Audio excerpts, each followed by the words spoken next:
Today we're going to dive into the core arguments of a really potent book called Seed of Destruction by Claudia Reid.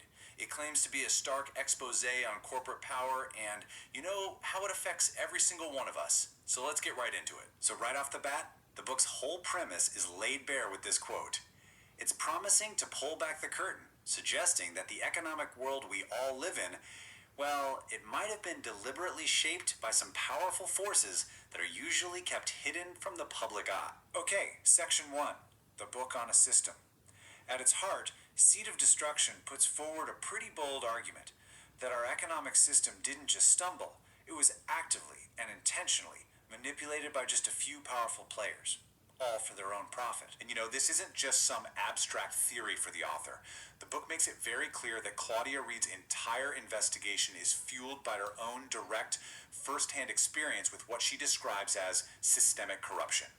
That personal angle is really presented as the engine driving this whole story. Moving into our second section, an illusion of prosperity.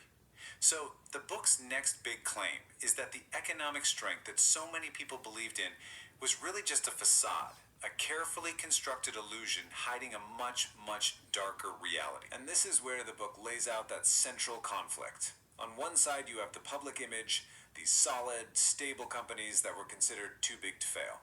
But on the other side, the hidden reality the book argues for was a system that was actually built on deception, one that ultimately thrived at the direct expense of regular workers and their families. All right, Section 3, the devastating fallout. According to the book, that illusion, well, it was always going to shatter.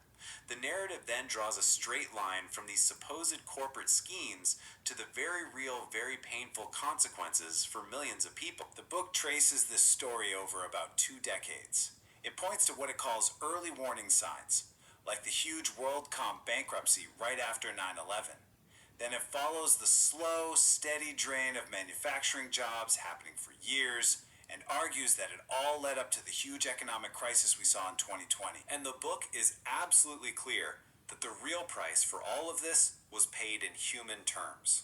The main point is that behind all the corporate collapses and market numbers were literally millions of lost jobs, and with them, millions of shattered lives and broken futures. So, that brings us to Section 4, Unmasking the Deceit.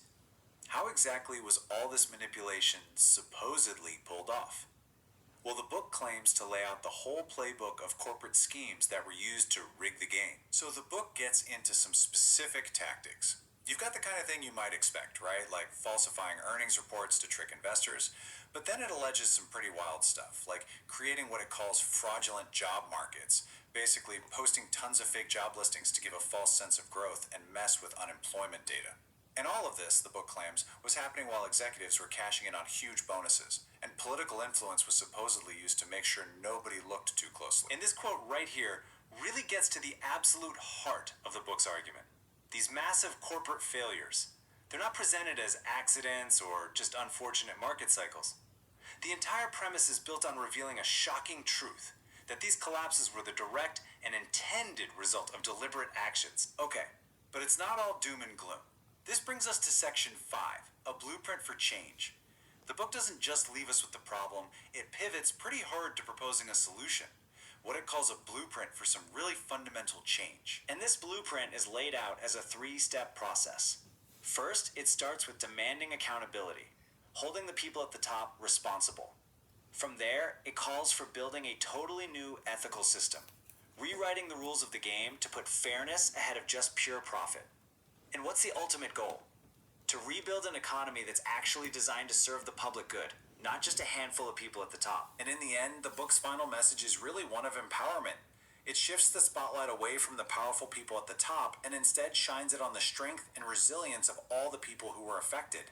It's less a story of being a victim and much more of a rallying cry, urging readers to stand up and demand the change themselves, which of course leaves us with this final, really powerful question. Seed of Destruction makes its case for a broken system and offers up its own blueprint to fix it. But it kind of turns the last question over to us. If a system really is broken, what does it truly take to rebuild it? That's definitely something to think about.